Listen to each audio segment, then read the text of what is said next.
le chân kha ni hai lim ta king ei mang lai ing hlipui in amanui che a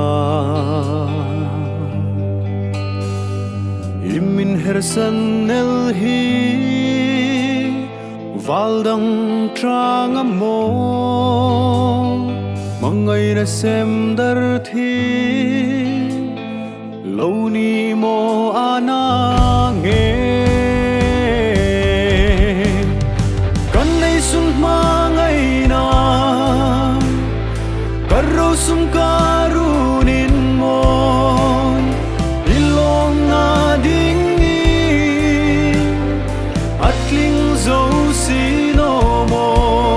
ana nghe hipilaya ding in khilana nghe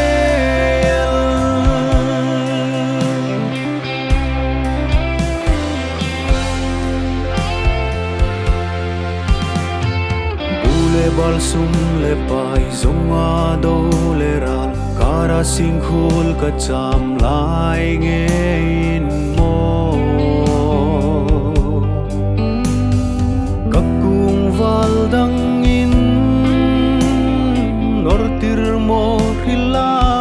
hai mangai na der thong in moi mi lo ma ngai kan nei sun ma ngai na karo sum karunin mo ilong na ding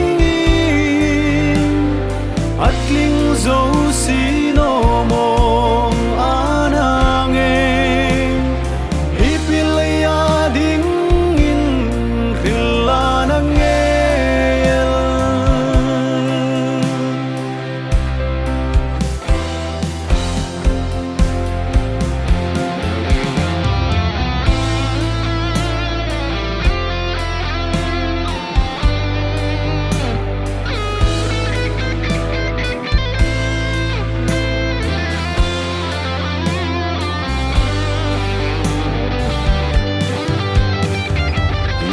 tu sama